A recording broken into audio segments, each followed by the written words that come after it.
My amendment is simple but necessary. Now, obviously, a form of this bill is going to pass, but we can make it less bad. I believe that the effectiveness of this bill should be reviewed in 6 months and then rescinded, entirely rescinded, not sent off to an inquiry, but entirely rescinded after 12 months. This bill should not be in effect any longer than that time frame. Now, Australia has never had a public anti-Semitism problem in our history until recently. In the 1930s, we did have in this state a fascist movement. It was called the New Guard. They did have marches, they did wear uniforms, they did get into a lot of street fights with communists, but even there, it was over and out in 18 months once they got rid of Jack Lang. But the critics even said that they were not an anti-Semitic movement. They were clearly fascist, okay? They believed in an authoritarian government, but they weren't anti-Semitic. Now, why has it happened lately, Mr Deputy President? Well, obviously it's because of the Gaza war. Obviously that's what's triggered this recent spate of appalling, vile anti-Semitic attacks.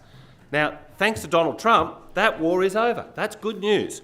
I am confident, very confident, that these attacks will subside and end and go away.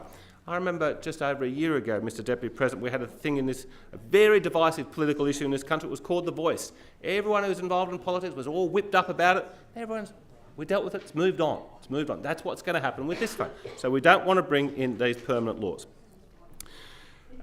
Graffiti, particularly offensive graffiti, is already illegal, Mr Deputy President. Now, making offensive graffiti doubly illegal is not going to stop these offences. I believe, the Libertarian Party believes, it will inflame tensions. By doubling these offences, what it's going to do, it's going to serve as a recruitment program. If this bill, because people are going to think it's unfair, and when they think it's unfair, it's going to attract a small number of people. Malcontents are going to, young kids from difficult backgrounds, they're going to get attracted to this.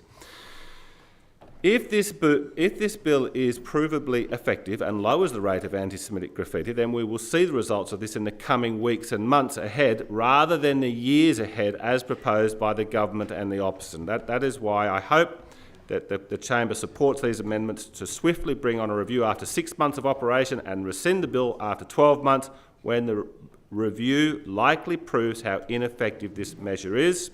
Please support this amendment.